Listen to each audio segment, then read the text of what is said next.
शिदाब बहुत मुश्किल मेरा ख्याल है जीत है और काफ़ी देर तक नहीं भूलेगी और फैंस को भी नहीं भूल रही जो भी बात हो रही है। आखिरी ओवर में 6 रन्स, कोई डग आउट से मैसेज नहीं किया फ़हीम अशरफ को या क्रिस ग्रीन को कि क्या करना है?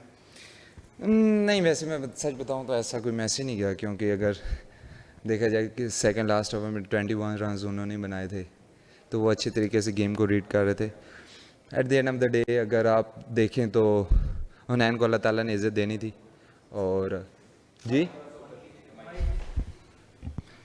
Eight the end of the day अगर हुनैन को देखा जाए कि ओबियसली वो बेचारा काफ़ी टाइम से इंजरी कैरीज कर रहा था और रिहैब भी कर रहा था, तो अल्लाह ताला ने एक ऐसा स्टेज सेट किया उसको इज़्ज़त देने के लिए।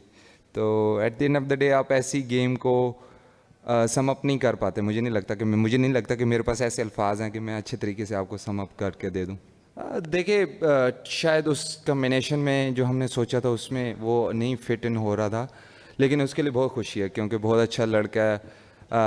मैं ख़ुद बहुत ज़्यादा इंजरीज से कैरियर में बहुत ज़्यादा इंजरीज हुई हैं, तो उससे वापस आना आपको सब ज़ीरो से स्टार्ट करना पड़ता है। तो जिस तरह ये बेचारा काफ़ी टाइम से इंजरी कैरी कर रहा था, रिहैब करता था, वापस आता, फिर इंजर्ड हो जाता था, तो अल्लाह ताला ने, मैंने अगेन वही बात करूंगा, अल्लाह ताला ने उसके लिए एक ऐसा स्टेज सेट किया कि जिसमें अल्लाह ताला ने उसको इज़्ज़त देनी थी। और थ्रू आउट टूर्नामेंट वो जिस तरह की बॉलिंग कर रहा है तो आउटस्टैंडिंग है। देखिए, ऑब्वियसली उनके पास मोमेंटम तो था। अब T20 क्रिकेट ऐसी है कि जिसमें जो राइट टाइम पर मोमेंटम पकड़ता है वो ऑब्वियसली जीतता है, तो वो भी था। और उसके अलावा obviously through out the tournament हमें फील हो रहा था कि जिस तरह की हमारी डेथ बॉलिंग थी वो इम्प्रूव होने वाली थी। वो उतने अच्छी बॉलिंग नहीं कर पाए जितनी हम तवक्को कर रहे थे, तो ऑब्वियसली वो भी आज नज़र आया। प्लस मुझे लगता है कि मेन फैक्टर फील्डिंग का था, क्योंकि अगर आप देखा जाए तो उन्होंने ऐसे रन्स बचाए हैं जो कि eight the end of the day वो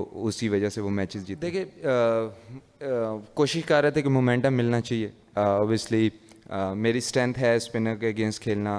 ऑब्वियसली मेरे से भी उस तरह, जिस तरह देखा जाए तो आज मैंने भी स्ट्रगल कर रहा था, मेरे से उस तरह हिट नहीं लगे, जिसकी वजह से हम शायद उस तरह मोमेंटम हमें नहीं मिला। लेकिन हैदर जब गया तो हैदर ने मोमेंटम हमें वापस लेके दिया। मुझे लगता है कि जब हम बैक टू बैक विकेट्स गिरती हैं T20 क्रिकेट में तो कम बैक करना थोड़ा मुश्किल होता है। तो हम कोशिश कर रहे थे कि इनकी डेथ बॉलिंग, या इनके पास 3 मेन बॉलर खेल रहे होते हैं, तो जितना लंबा हम लेके जाएंगे उनके मेन बॉलर वो आते जाएंगे और पहले आते जाएंगे। शायद डेथ बॉलिंग में उनके पास वो बॉलर ना बचें, लेकिन eight the end of the day जो टीम अच्छा खेली और क्राउड को भी मज़ा आया, आप लोगों को मज़ा आया, तो यही विन विन सिचुएशन होगी सबकी, हमारे अलावा।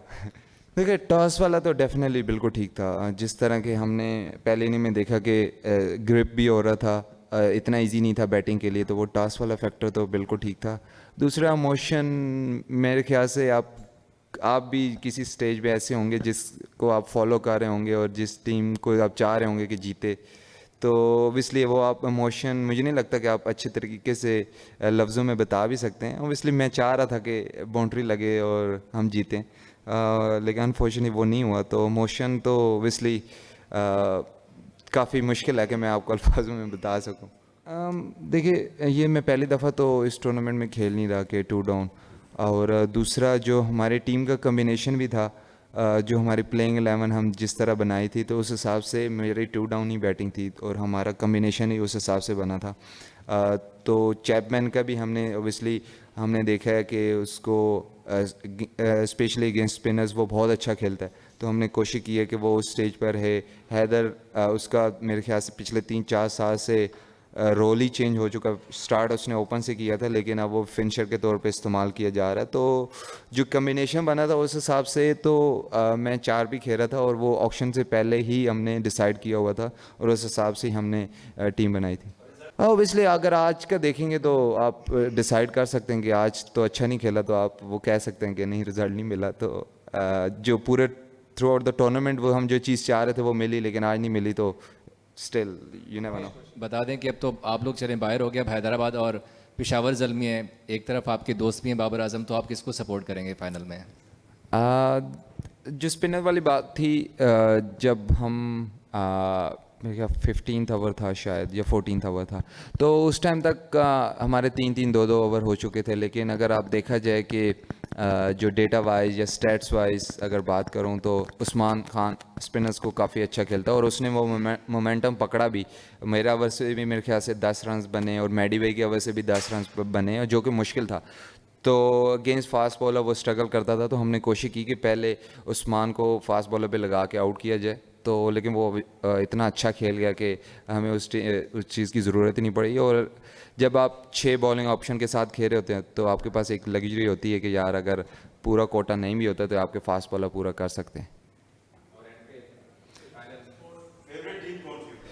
यार फिर ऑब्वियसली मैं चाहता हूँ कि बाबर तो जीते, क्योंकि काफ़ी टाइम से वो बेचारा लगा हुआ है, तो वो जीते। लेकिन जिस तरह के हैदराबाद मिरेकल कर रही है इस टूर्नामेंट में है कोई काम ख़राब ही लग रहा है मुझे।